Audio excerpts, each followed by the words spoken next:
Sua pergunta presente, por favor. Boa noite, eu sou Ana Paula, faço Direito na Universidade da região de Joinville e sou de Joinville, Santa Catarina. A minha pergunta ela é direcionada à deputada.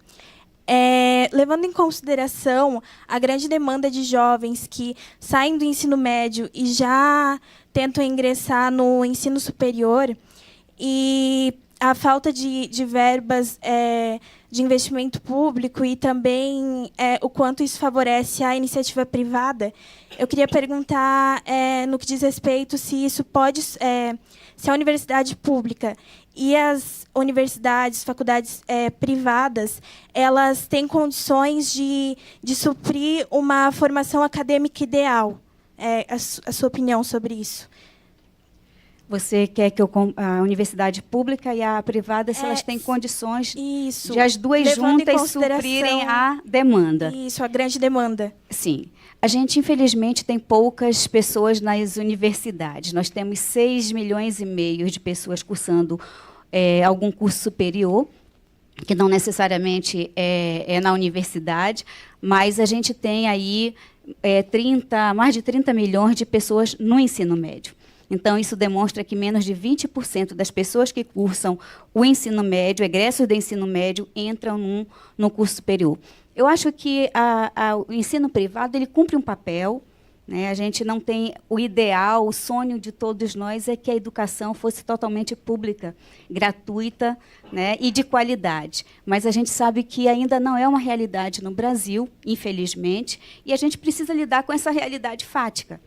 Então, o ensino privado ele cumpre um papel, agora tem que ter realmente uma forma de acompanhamento que foi criado, né? Os Sinais aí ele tem toda uma forma de acompanhamento das universidades, do curso, do aluno, para que a gente não tenha realmente uma faculdade aí oferecendo curso de péssima qualidade e transformando a educação em mercado, que é o que a gente não deseja. Deputada, já chegou uma pergunta aqui pelo WhatsApp para o deputado Eduardo Bolsonaro. A pessoa de Jardinópolis, o Rafael Souza, ele diz que algumas universidades do país estão se tornando um ponto de doutrinação de alguns partidos.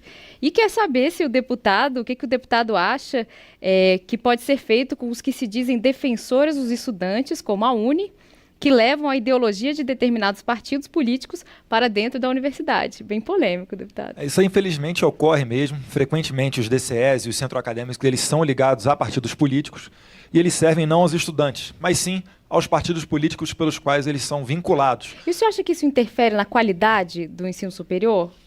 Olha, na verdade, isso interfere no dia a dia do aluno, na maneira dele pensar e, com certeza, na maneira dele contestar, por exemplo, o professor. Por exemplo, estávamos falando aqui da UNE. Carina Vitral, presidente da UNE, foi candidata pelo PCdoB nas últimas eleições à prefeitura, salvo engano, de Santos.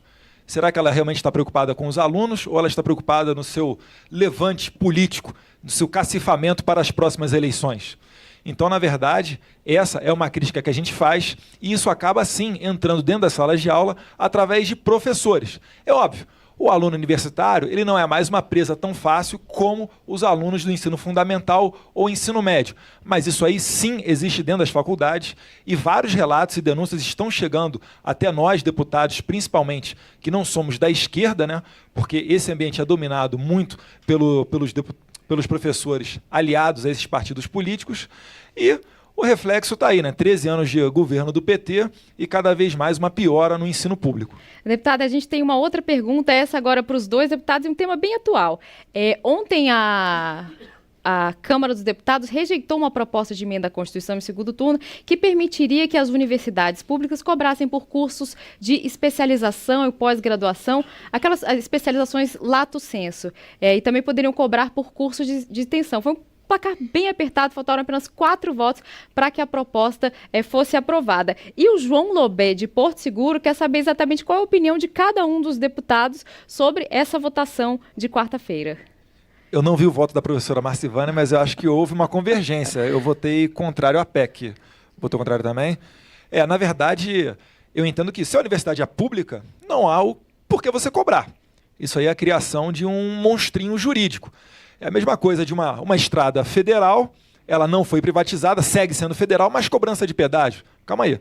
Nós pagamos os tributos, nós pagamos o IPVA. Como é que pode ser feita uma cobrança de um serviço que é ofertado gratuitamente para a sociedade? Realmente não há que você concordar. Agora, se o governo não tem condição de dar continuidade àquela prestação de serviço, aí sim vamos debater a privatização. Por que não? Deputada. Bom, eu votei contra a 395, acho que é um precedente perigoso que iria ser aberto caso a PEC ela fosse aprovada. A gente viu uma declaração da secretária executiva do Ministério da Educação ainda essa semana dizendo que isso poderia acontecer em um breve tempo de as graduações serem cobradas nas universidades públicas, o que é inconstitucional. As universidades públicas elas não podem cobrar pela prestação de seus serviços. Então, era um precedente perigoso. A gente entende que existe, na verdade, a gente está andando a contramão do que vem acontecendo no restante do mundo. Nós precisamos de mais investimentos na educação. A gente não vê a educação como um gasto, a gente vê como um investimento necessário para toda nação que quer se desenvolver. Isso é histórico, a gente avalia os países que cresceram economicamente, socialmente. A gente viu que houve um investimento massivo na educação pública. Então, a gente está à contramão, já tentando privatizar, porque é uma forma de privatizar. A gente vai cobrar num curso lato sensu, depois abre um precedente, cobra a graduação também. Então, a gente só vai ter uma educação mesmo, na verdade, pública para todos, quando a gente tiver mais investimentos. E aí a gente entra na contramão quando a gente aprova, por exemplo, uma PEC, como a 241, que estabelece um teto de gastos públicos para a saúde, para a educação, para a segurança pública, para a assistência social. Todas as políticas sociais estão contingenciadas por 20 anos. 20 anos. E aí se pergunta, por que colocou isso na Constituição? Se você tem instrumentos, na verdade, administrativos para fazer isso, a LDO, a LOA, que você pode limitar gastos na LOA, na LDO. Por que colocar na Constituição? Porque, na verdade, vai ferir um preceito constitucional. Nós não vamos garantir, a médio prazo, os 25% que são necessários na educação e 15% na área da saúde. Então, a gente está retirando dinheiro de uma política que era essencial para o Brasil avançar. Na verdade, a gente está retrocedendo nesse ano e meio de governo, infelizmente, do Michel Temer. A gente vê votos iguais, mas com ideias divergentes, né? A gente tem aqui uma pergunta do palco, por favor. Então, boa noite, deputado, boa noite, deputada. Eu gostaria de dirigir... Qual que é seu nome? Meu nome é Maria Eduarda, eu estudo na Universidade Federal de Pernambuco, eu curso Direito, e a minha pergunta é dirigida ao senhor. A gente levando em conta que o programa de financiamento estudantil, ele diminuiu em algumas faculdades, até foi cortado para os alunos que estão entrando recentemente, e que isso prejudica muitos alunos, principalmente dos cursos mais caros, como os de medicina. Eu queria saber se você acha que tem alguma estimativa de prazo para que esse programa volte a funcionar da maneira normal, como era no início. Eu desconheço. Está funcionando? Tá. Eu desconheço com relação aos prazos, mas quando o governo Temer quis aumentar através de uma emenda, o pagamento do FIES, o PT fez oposição. Então, muitas das vezes aqui, as pessoas fazem um discurso, mas que muda o sabor de governo. Uma vez uma jornalista perguntou para mim se eu seria opositor ou governista. Eu falei, olha, só depende do Temer ou do presidente que estiver lá. As minhas bandeiras são bem tranquilas. Eu olho com bons olhos o FIES. Se o governo não tem condição de sustentar o ensino público, por que não entregar a iniciativa privada e dar para aquele aluno comprovadamente carente um voucher para que ele possa até ter a liberdade de escolher em qual universidade estudar? E isso daí não é estar à contramão do ensino público. Isso aí é seguir exemplos como o dos Estados Unidos, a não ser que você considere que os Estados Unidos têm educação muito pior do que a nossa. E voltando um pouco aqui, com relação à PEC 241, se o Brasil fosse um país sério, nem precisaríamos dessa PEC. Mas aqui, como quem senta na cadeira do executivo, faz o que bem entender, acha que dinheiro dá em árvore, que pode pagar o salário que quiser, contratar quem quiser, aí realmente faz necessário uma PEC para você ter uma limitação dos gastos. Tenho certeza, você, não sei se mora sozinha ou seus pais, eles procuram não gastar mais do que eles recebem por salário. O governo é a mesma coisa. O Estado é uma máquina administrativa. Quem fizer isso vai quebrar. Eu estava falando aqui no começo do programa com relação à USP. 105% do orçamento para gastar folha salarial. Sabe quando que isso aí vai acontecer numa universidade privada? Nunca. E é graças a isso que dá margem a eu ter ali professor fantasma, ao ter uma pior qualidade do ensino. Então, mais uma vez, isso aí não é estar na contramão. Isso aí é privilegiar o aluno para que ele tenha aula e ele se forme ali um bom profissional. Temos aqui mais uma pergunta da plateia. Meu nome é Vinícius, eu estudo Direito no Centro Universitário de Brasília e eu gostaria de saber do deputado Eduardo Bolsonaro se a privatização do ensino superior é a melhor saída para melhorar a qualidade do ensino. Olha, eu admito a discussão da privatização. Com certeza, alguma forma de transição. Se é a melhor saída, não sei. Até agora é a única que se apresenta como viável. O ensino público é bem-vindo, mas do jeito que está, a gente está vendo que não está conseguindo se sustentar. Pergunta a você, você prefere ter aula numa faculdade privada ou você prefere entrar numa universidade pública onde talvez não vá haver professor ou entrará em greve diversas vezes, professores fantasmas, uma falta de gestão dessa? E cito ainda complemento com outro dado. A USP, por exemplo, para cada professor existem 6 funcionários. A média mundial dos países desenvolvidos é de, para cada professor, na média mundial, para cada professor haver 6 funcionários, enquanto no Brasil essa média é para cada professor até 50 funcionários. Então veja o inchaço que existe. Isso aí não é ser contra a escola, contra a universidade. Eu gostaria muito de poder sustentar todo mundo, mas infelizmente isso aí não é possível. Eu espero que a gente não chegue a uma situação similar à da Grécia, onde medidas muito mais drásticas seriam tomadas para a gente perceber que o dinheiro não nasce em árvore. A gente tem uma pergunta aqui do WhatsApp, Lucas Tadeu, do Rio de Janeiro, acho que vai com um pouco que a professora Marcivânia falou da questão da LDB, prever professores mais capacitados, com mestrado, né? Ele quer saber qual é a opinião a respeito da pesquisa básica nas universidades. Temos muitas pessoas capacitadas e que trabalham em instalações precárias. E também vai no sentido de fuga de talentos, né? Que também é um problema que o Brasil está vivendo. Sem antes, assim, não posso deixar de responder aqui que houve um corte, um teto estabelecido por 20 anos, gente, 2 décadas, para gastos sociais. Mas o sistema financeiro ficou intacto. Não houve nenhum corte no pagamento de juros, enfim. Você poderia ter uma decisão política de cortar de quem já tem, mas o governo teve uma decisão política de cortar de quem realmente não tem, que é quem precisa dos serviços públicos, né, que são as pessoas mais pobres. Em relação ao ensino privado, na verdade, tanto para o público quanto para o privado, a exigência legal é para todos, né, porque a LDB ela rege a todos. Então, é uma inovação, 96 para cá, que bom que a gente tem aí essa exigência de termos mais mestres, mais doutores, e as universidades têm trabalhado isso. Nós temos hoje um incentivo muito grande à formação, e as universidades brasileiras hoje têm um quadro diferente de 92, quando eu cursei. E ainda bem que nós temos uma realidade hoje diferenciada. Enquanto a gente fala de valores, os Estados Unidos passa a ser, parece referência para todo mundo. Estados Unidos, porque nos Estados Unidos é assim. E a gente tem outros países também, para citar a Alemanha, a educação pública na Alemanha, o curso superior na Alemanha, ele é gratuito para todos, inclusive para estrangeiros, né? A gente tem na França também a educação gratuita, e a gente tem o custo aluno que a gente deveria avaliar aqui. Sabe quanto custa o aluno no Brasil? Ano, $3.000, deputado. Sabe quanto custa nos Estados Unidos um aluno por estado? $15.000. Na Suíça, $16.000. Então, a gente não tem que discutir aqui, a gente tem que discutir quando é que a gente vai chegar nesse percentual, já que, infelizmente, a gente congelou os gastos por 20 anos. Já que o tema aqui é privatização ou não, vamos voltar.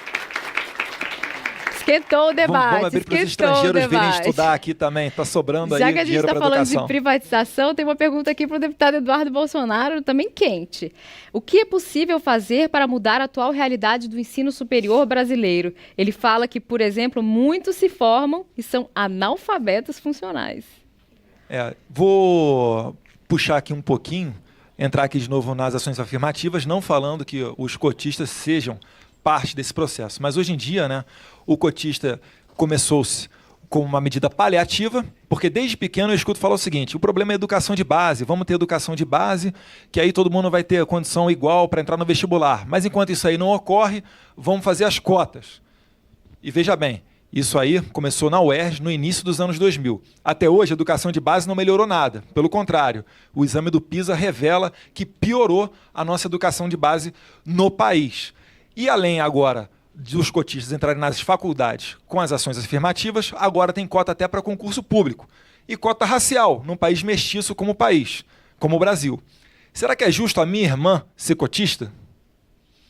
Mas ela será. Irmã de um deputado federal, filha de deputado federal, ela é mulata. Isso aí é justiça? Com certeza não. Agora, aqui no país parece que a expansão das universidades, você tem um diploma na parede, você pode se vangloriar de ser chamado de doutor.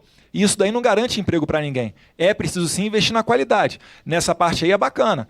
Capacitação dos professores, colocar professores mais graduados, com mestrado e doutorado. Isso aí, com certeza, a gente vai convergir aqui. Mais uma pergunta da plateia. Certo. Uma boa noite aos deputados, boa noite aos telespectadores. Eu gostaria de perguntar à deputada. Deputada, eu me chamo Felipe, eu faço Direito na Universidade Federal do Pará, sou do Norte, assim como a senhora, e eu faço parte do Centro Acadêmico de Direito da minha Universidade Federal, lá do Pará.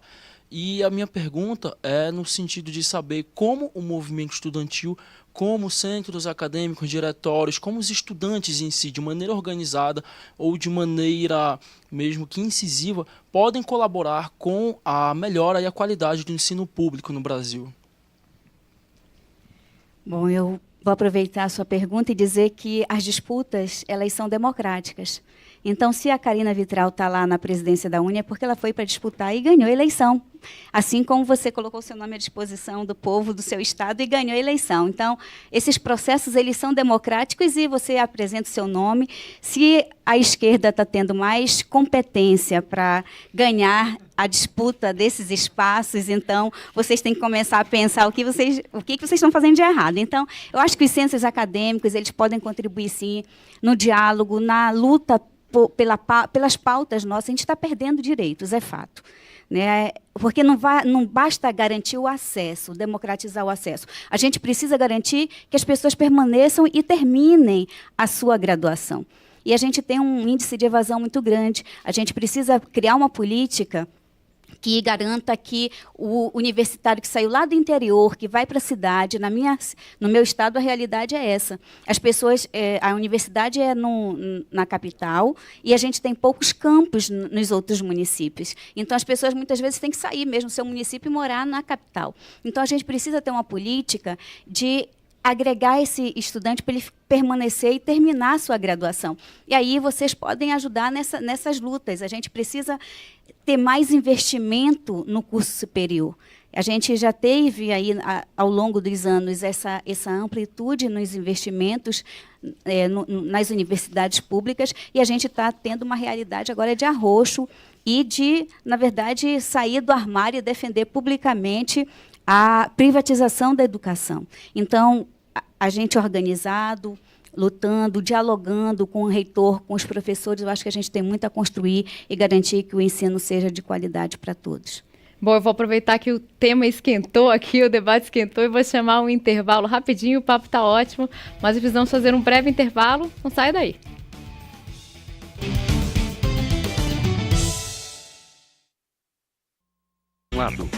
Nós estamos entregando o pré-sal para as grandes petrolíferas do mundo. Ponto. É isso que nós temos que discutir. Outro lado. É falso dizer que a empresa está sendo vendida. É verdadeiro dizer que está se buscando a iniciativa privada para aumentar a produção. Um ponto. Num país com as carências que o Brasil tem, na educação, na saúde, na assistência social. Isso aqui é um retrocesso absoluto. O contraponto. O povo quer, na verdade, é o resultado. Responsabilidade, sim, com o país. Nós possamos avançar nas demais reformas. E aí nós temos que ter coragem. Fatos e opiniões. Toda sexta, aqui na TV Câmara.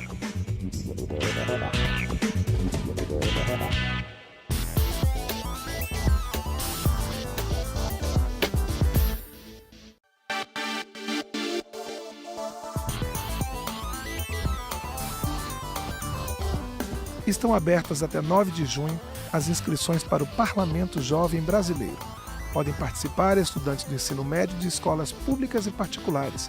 Eles vão atuar como deputados jovens. O evento está marcado para 25 a 29 de setembro. As inscrições podem ser feitas pela internet www.câmara.leg.br/pjb. Mais informações na página do projeto no Facebook.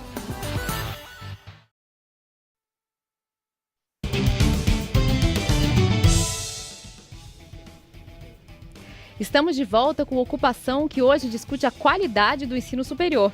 E quem está respondendo as perguntas dos nossos estudantes universitários são o deputado Eduardo Bolsonaro e a deputada professora Marcivânia. E você que está em casa, mande sua pergunta. Mande um WhatsApp para 6199-620-2573, que a gente passa sua pergunta aqui para os deputados também. Temos perguntas da plateia. Boa noite, deputada. Boa noite, deputado. Meu nome é Rômulo, eu curso o 4º período de Direito pela Universidade Federal de Minas Gerais. E cada pessoa tem suas próprias características, tem suas próprias dificuldades, seus próprios interesses, suas próprias facilidades. E, portanto, o melhor ensino seria aquele que melhor se adequa às características dessa pessoa. Mas acontece que o ensino ele é planejado, planificado. Então, ocorre uma busca de padronizar o ensino para todo mundo e, por vezes, acaba sendo relevado essas características únicas dessas pessoas. Então, quais alternativas a gente pode buscar em relação a isso? E, se possível, eu gostaria de ouvir as respostas dos dois deputados. Obrigado. Perfeito. Eu tenho um projeto de lei aqui que fala do homeschooling e atende exatamente a essa individualidade, uma nova maneira de você trazer à tona a temática da educação. Tem sucessos estrondosos já dentro do país, em que pese não haver uma lei regulamentando e vira e mexe os pais são processados por abandono intelectual, mas em todos os 60 países top em educação mundial, a esmagadora maioria deles adota o homeschooling. Seria uma saída para essa questão da individualidade de cada um e etc., e não fazer do ensino uma máquina de produção de pessoas dentro da nossa maneira de fazer educação. Além disso, me desculpa, Carol, mas retornando aqui à questão anterior, na verdade, a direita ela não tem espaço em uni e nesses tipos de centro acadêmico, exatamente porque nós não temos os mesmos valores da esquerda. Experimente você colocar uma camisa do deputado Jair Bolsonaro e vá a qualquer universidade para você ver como que será feita a forma de tratamento que será feita a você naquela universidade. Será que isso é convidativo para você participar de uma reunião nacional da Uni?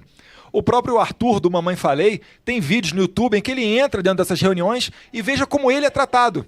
Será que isso aí é a maneira democrática? Agora, aqui nas câmaras é bom, você fala em democracia, você fala em diálogo, mas na prática, lá na ponta, não é assim que ocorre. E nós nunca faremos uso dessas mesmas táticas. Vou ter que dar o direito de resposta aí à deputada. É por isso que estão querendo fazer a escola sem partido, né? E criar camisa de força para o professor, para que ele, inclusive colocando petição de como ele pode processar o professor por achar que o professor está, de alguma forma, colocando... Não é militante. Eu fico imaginando como serão nossas aulas de história, de geografia, de filosofia, num contexto em que, se isso se tornar realidade, né, esse projeto mirabolante.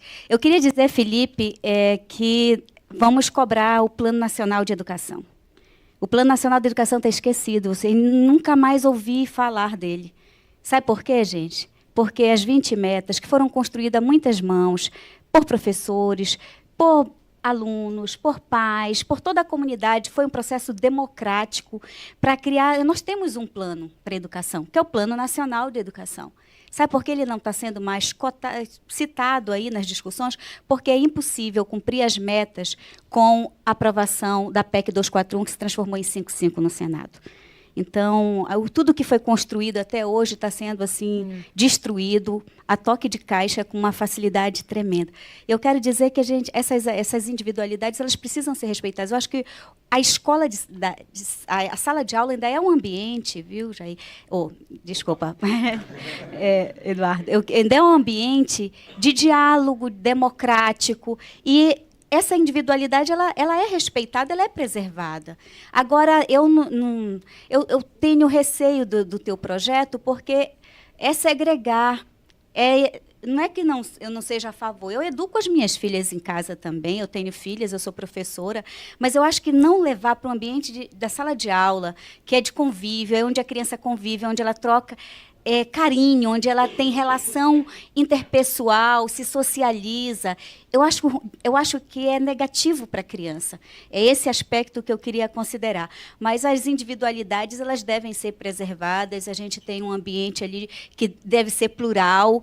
Que bom que é assim, que o ambiente é plural, é diversificado e é de respeito às diferenças. A gente precisa construir essa cultura. Eu acho que o Brasil, em determinado aspecto, está melhorando, mas acho que existe muita intransigência ainda, existe muito preconceito. A gente ouve aí todos os dias pessoas, porque a pessoa cotista está tirando uma vaga minha, porque as universidades vão perder a excelência com as pessoas que não passaram pelo processo tradicional. E é um preconceito que está sendo desfeito dia a dia com as pesquisas que são feitas. A Universidade de Minas Gerais fez uma pesquisa e constatou que é o inverso.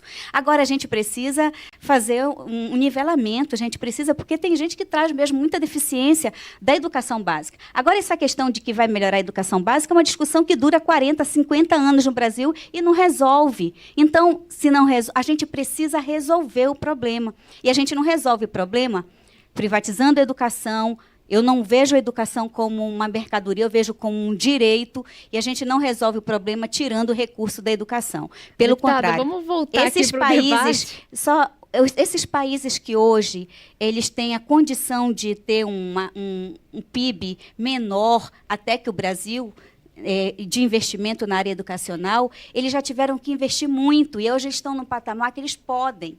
A gente não, a gente tem dificuldades muito sérias profundas na educação que a gente precisa corrigir. A educação básica e no curso superior também.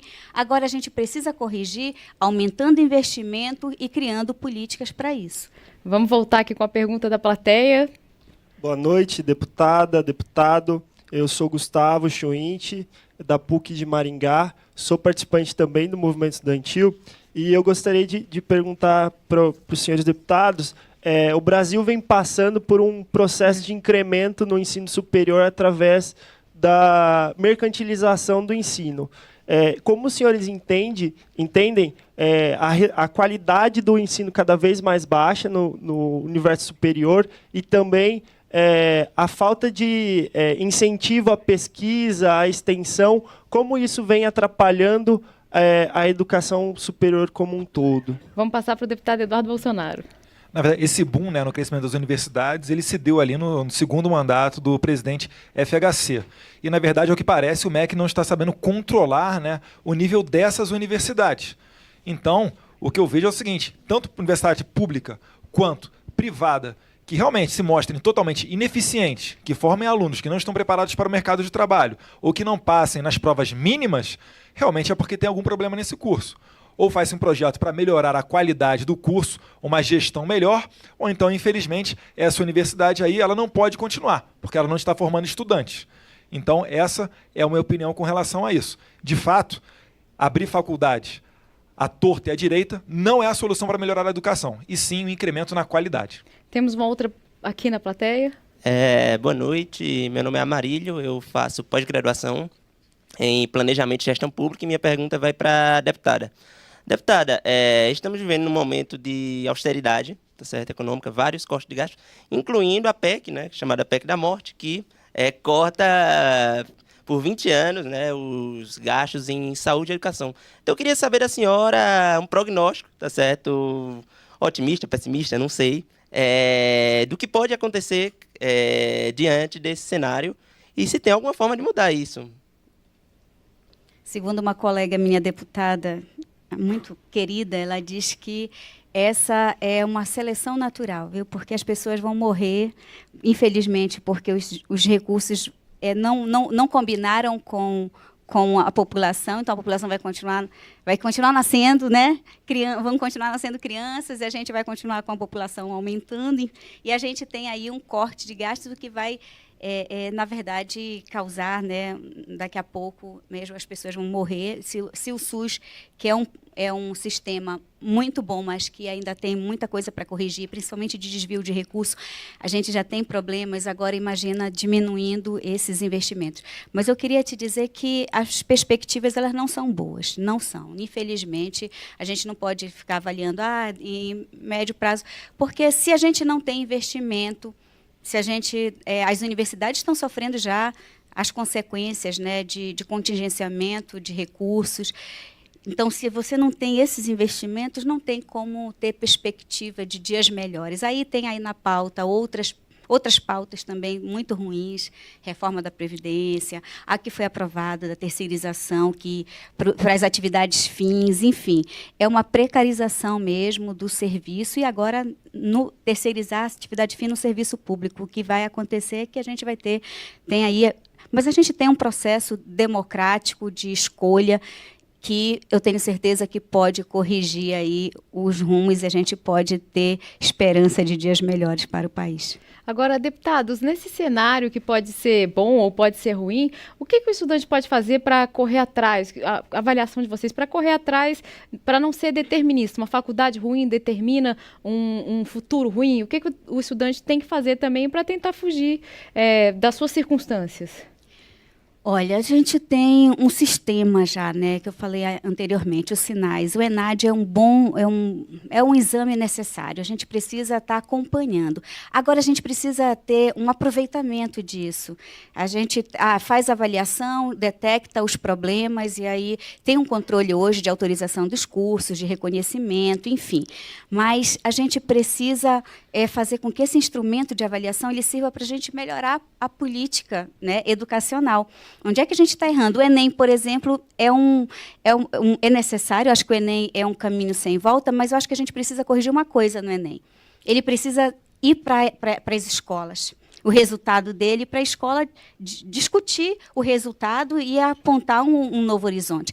O aluno, mas o aluno também tem que fazer o filtro da faculdade quando ele faz o Enem? Eu acho que o aluno ele tem que, quando ele vai fazer, por exemplo, tinha o ProUni, né, que era nas faculdades particulares, né, então ele precisa também fazer esse filtro, analisar a nota da instituição.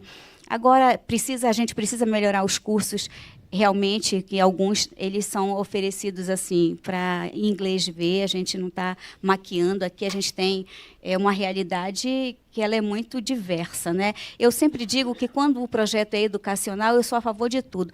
Inclusive, como eu disse, há espaço inclusive para as faculdades particulares, para o setor privado. Agora, o que eu acho é que não pode, a democratização ela tem que vir mesmo com a qualidade necessária, para a gente não estar fazendo de conta que ensina e o aluno fazendo de conta que aprende, e a realidade ela não muda assim. Então, a pesquisa e extensão, por exemplo, ela é feita assim, quase que na sua totalidade, pelas universidades públicas, né? Então, a gente precisa investir mais em pesquisa, em extensão, e não só no ensino, né? A universidade ela é ampla, ela tem várias áreas de atuação e que, às vezes, não são muito exploradas. Mas a gente precisa criar um ambiente de formação não só intelectual, de produção de conhecimento, mas também um ambiente em que as pessoas se sintam preparadas para ir para o mercado de trabalho. Porque a nossa universidade faz tudo isso, né? Ela tem esse ramo que é a questão da produção mesmo intelectual, mas tem também a profissionalização. Então, acho que as universidades precisam entender melhor qual é o seu perfil, algumas faculdades, e aí investir mais no seu perfil para que a gente melhore a qualidade. Vamos passar para o deputado. Eu acredito que nós somos responsáveis pelo nosso sucesso e insucesso. A gente tem que parar de esperar que o pai, a mãe Estado, vai lhe dar tudo. O aluno tem que ser responsabilizado. Então, eu acredito que ninguém melhor do que ele, que se ele se dedicar à educação, a fazer o dever de casa, a estudar em casa, ele mesmo vai se aperfeiçoar e se tornar uma pessoa melhor, mais preparada, não só para fazer um vestibular, como para, quem sabe, conseguir até uma bolsa numa universidade privada. Só que, infelizmente, hoje em dia, o que vigora no país é uma ideia de um Estado gigantesco. A América Latina ela bate recordes de corrupção, não porque quando a gente nasce, tá ali, ó, nasceu um corrupto. Não. Mas sim porque o Estado é grande e tudo é por nomeação. E isso vira moeda de troca dentro do Congresso Nacional e enseja esses escândalos de Petrolão, Mensalão e aí por diante. Então, no dia que nós mudarmos essa mentalidade e aplicarmos a disciplina a nós mesmos, aliás, segredos de sucesso dos colégios militares e militarizados, que os pais disputam a tapa para colocar o seu filho matriculado lá dentro, quem sabe assim, um dia a gente vai ver o país caminhar para frente. Bom, vamos voltar aí à pergunta da plateia. Boa noite. Vamos tentar ser um pouquinho mais rápido, porque a gente já está na reta Primeiro final. eu vou desentalar a garganta do Brasil. Primeiramente, fora Temer. Eu queria perguntar à professora Marcivânia, eu sou Marrone, do Rio de Janeiro, curso Faculdade de História na FEUDUC, no município de Duque de Caxias. E gostaria de, com essa terceirização que foi aprovada, atividade meio e atividade fim foram colocadas em pé de igualdade. E nós que estamos nos formando na área de licenciatura, ficamos muito preocupados quando isso aconteceu, porque você coloca o fim dos concursos públicos e os professores podem ser contratados por meio de contratos terceirizados. Eu queria que a senhora comentasse um pouco disso para nós, que somos da área de educação, nos formaremos professores em breve, e do que podemos esperar com essa terceirização. Olha, eu queria dizer que a gente precisa estimular muito os cursos de licenciatura no nosso país. A gente tem aí tem muita vaga e as pessoas não querem mais ir para cursos de licenciatura, porque ser professor no Brasil é complicado. Então, a gente precisa, para melhorar os cursos de licenciatura, estimular as pessoas a fazer, a gente precisa valorizar o professor. No Brasil, infelizmente, até pouco tempo, o professor não tinha piso salarial. Em muitos estados, a gente não cumpre ainda o piso salarial.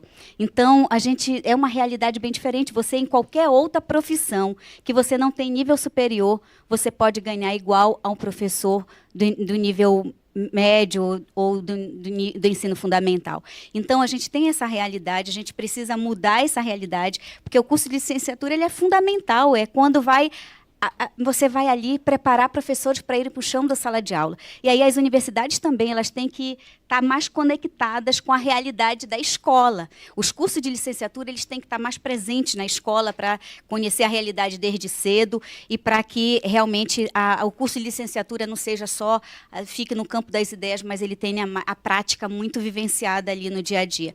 Então, eu queria dizer que eu tenho... Assim, eu gosto da minha profissão, sou professora, sou militante da área desde sempre, há 23 anos, mas a gente precisa valorizar o professor nesse país. Infelizmente, a gente não tem... o país que não valoriza o professor, que não valoriza a educação, não dá para a gente ter perspectivas de futuro. Mais uma pergunta ali da plateia. Boa noite. Meu nome é Wagner Alves, sou acadêmico do curso de Ciências Contábeis da Universidade do Estado do Amazonas. Bom, minha pergunta é direcionada ao deputado Eduardo Bolsonaro. Assim, quando falamos da qualidade do ensino superior, é observado o seguinte tripé. Qualidade do ensino, extensão e pesquisa. É notório que o ensino superior vem com baixa na qualidade. Eu gostaria de saber do deputado se ele sabe dizer a respeito se existe uma falha nesse tripé da educação que consta na LDB. Pode só repetir o tripé, desculpa? Ensino, pesquisa e extensão. Perfeito. Se eu tivesse poder da caneta, vão falar, mas eu voltaria a fazer o que acontecia no regime militar. Pegava os estudantes 01 de turma, mandava para Israel, para a Europa, para os Estados Unidos, para se aperfeiçoar nessas universidades e depois retornar aqui para dar aula. Incentivar esse tipo de intercâmbio. Ao invés de fazer demagogia, coitado do negro, coitado do pobre, coitado da mulher, coitado do gay, privilegiar quem faz, o 01 de turma. Se eu pudesse, eu faria isso. Entraria no seu tripé aí com certeza na parte da pesquisa. E isso melhoraria as faculdades. Hoje em dia, o colega que falou ali primeiramente fora Temer, deve estar com saudade da Dilma. As 200 faculdades mundiais, nenhuma é brasileira. 13 anos de PT e olhem que estado nós estamos. Mas parecem ignorar a realidade. Eu proponho mudanças. Tem muita gente que está aqui e propõe a continuidade disso que está. Mais uma pergunta aqui da plateia. É por isso que se respeita a opinião dos outros. Uma coisa, eu sou Isabela, de Santa Catarina, eu estudo numa faculdade estadual e participava do movimento estudantil ano passado. Nós levantamos um movimento, Até Quando Exag, que é o nome do meu centro. Nesse levantamento de demandas e de problemas da minha faculdade, um dos mais notáveis, assim, além dos problemas estruturais, é que os professores, eles dão a mesma aula há 50 anos. Então, é muito difícil, nos tempos atuais, dessa modernidade, desse mundo que está girando, que está cada vez mais evoluindo, nós temos as mesmas aulas. Por que a gente não muda essa forma de ensino? Já que estamos falando aqui de qualidade de graduação. Eu acho que é um ponto que tem que ser levantado, é exatamente esse. Gente, a gente precisa de aulas mais dinâmicas, mais práticas. Eu peço aos deputados comentarem sobre isso. E, por favor, deem atenção a isso, porque isso é realmente muito importante para nós graduandos. Vou passar para a professora Marcivânia. Seu nome? Isabela. Isabela. Você mora em? Eu moro em Paulo Lopes, uma cidade do interior da Grande Florianópolis, que é a capital de Santa Catarina. Certo. Então, a gente tem, na verdade, dificuldade mesmo de acompanhar toda a evolução tecnológica, enfim. E as práticas pedagógicas, elas devem acompanhar. Ela deve acompanhar essa modernidade que está apresentada aí, que a gente precisa tornar as aulas. Se as aulas não forem atrativas, se não forem interessantes, o aluno realmente perde, seja ele lá da educação infantil, seja, né, cursando alguma graduação, perde o interesse pela universidade se as aulas forem monótonas, né, se não tiverem ali um incremento que a tecnologia nos fornece, que, enfim, nós temos práticas pedagógicas hoje que podem transformar a aula em um bom ambiente de aprendizado. Então, isso é necessário, por isso que eu falei, nos cursos de licenciatura é muito importante que ele esteja conectado, né, com essa realidade, e a gente tem que formar melhor professores. A gente tem que formar melhor os professores para que eles, né, deem melhores aulas e a gente tenha um ambiente de aprendizado mais eficiente e mais eficaz para os nossos alunos. Pergunta na plateia. Só complementando, assim, tem vários professores ótimos que gostam de debater e tal, mas tem professores que realmente não aceitam opinião, que não aceitam críticas, e que deveriam ser críticas construtivas para nossas aulas. Então, eu acho que os professores também não têm... claro que eles já são formados, estão ali para nos darem aulas, mas eu acho que eles têm que olharem para o aluno e ver que eles também têm conhecimento, que ali há uma troca de pessoas, uma troca de seres humanos, e que elas também têm que ser ouvidas. As críticas, elas são construtivas. Vou deixar outra colega aqui da plateia falar. Boa noite, deputados. Meu nome é Líbia, eu sou estudante de Direito da Universidade Federal de Roraima. E a minha pergunta é voltada à deputada, que, assim como eu, é do Norte. Deputada, eu conheço o abandono dos municípios com relação à educação superior, especialmente no Norte. E também a questão da ausência de um currículo preparado às especificidades de cada região. Como a senhora acha que a gente pode democratizar o ensino no interior das regiões, respeitando as peculiaridades regionais? Perfeita a tua pergunta. Primeiro, eu tenho uma divergência na política atual no Ministério da Educação. O custo aluno ele não deveria ser igual em todo o Brasil. Porque nós temos regiões que, graças a Deus, ou a história, enfim, a construção, de que já superaram muitas das suas dificuldades, né? O Sudeste, o Sul, eles estão em outro nível, é fato. E o Norte e o Nordeste, a gente ainda está com... As dificuldades nossas são as que eles enfrentavam há décadas atrás. Então, nós temos que ter um custo-aluno diferenciado. O aluno que estuda lá no interior, nas áreas ribeirinhas ou indígena, ele tem uma realidade diferente, ele custa mais, porque você, para ir para a escola, tem que ter toda uma logística que é diferenciada. Então, a política ela tem que ser realmente diferenciada para corrigir essas desigualdades regionais que, apesar de a gente ter trabalhado para diminuir, já melhoramos muito no governo do Lula e da presidenta Dilma, diminuímos muito a desigualdade regional, essa é uma realidade, é só ir no Nordeste brasileiro e andar pelas estradas brasileiras que a gente verifica isso e nota isso. Agora, a gente precisa realmente ter um olhar diferenciado. O Norte e o Nordeste, eles precisam de mais investimentos, porque a distância é muito grande para você se deslocar, para estudar. Os campos universitários, agora a gente está tendo dificuldade no Amapá, que tem campo que está pensando em fechar, porque com contingenciamento de recursos. E aí as pessoas não vão ter condições de mandar o seu filho para a capital para estudar, porque isso é oneroso para as famílias. Quem pode já tem dificuldade, quem não pode mais ainda. Então, a gente tem aí uma política que eu defendo de permanência dos estudantes nas universidades, e aí precisa ter bolsa, sim, precisa ter bolsa, precisa garantir que o aluno ele fique lá e faça a sua graduação, e a gente precisa ter esse olhar diferenciado, uma política diferenciada para as regiões, para atender as especificidades de cada uma. Vamos rapidinho agora, porque faltam poucos minutos para o final do programa. A última pergunta, acho que é para o deputado Eduardo Bolsonaro. Boa noite. Pra mim. Curtinha. Boa noite a todos. Eu sou a Jéssica, de Jaru, Rondônia. Sou estudante da Faculdade Finca Unicentro, do curso de Ciências Contábeis. E a questão, para levantar a pergunta, é a mesma que ela, que nosso estado de Rondônia é muito carente em respeito à educação. Que como no meu município mesmo, nós só temos uma faculdade particular. Então, assim, nós vemos o descaso em questão até mesmo da falta de condição de trabalho aos profissionais da educação, que até mesmo eles precisam de especialização, de uma condição de trabalho para que eles possam transmitir um ensino melhor aos alunos. E a questão, qual seria, se vocês têm algum projeto, algo que levasse uma melhoria ao nosso estado, até mesmo à nossa cidade de interior, que seria isso. Obrigada. 1 minuto, deputado. Perfeito. Aí sim cabe um investimento público, uma universidade pública. Não existe iniciativa privada, não tem atrativo, e o povo da região não merece morrer ali sem ter uma escola ou uma universidade. E com certeza também eu apoio essas investidas em transporte escolar. Todos nós temos direito à educação, isso aí está garantido na nossa Constituição, assim como está garantida a previsão do provimento de cargos através de concurso público. Então essa história de que a terceirização vai acabar com o concurso público é uma falácia, continuará havendo. E as universidades devem estar agradecendo aos céus a lei da terceirização, que vai dar um fôlego a eles para não fechar as portas e continuar fornecendo professores e aulas aos universitários. Deputado, Fechei. Perfeito, 1 minuto perfeito.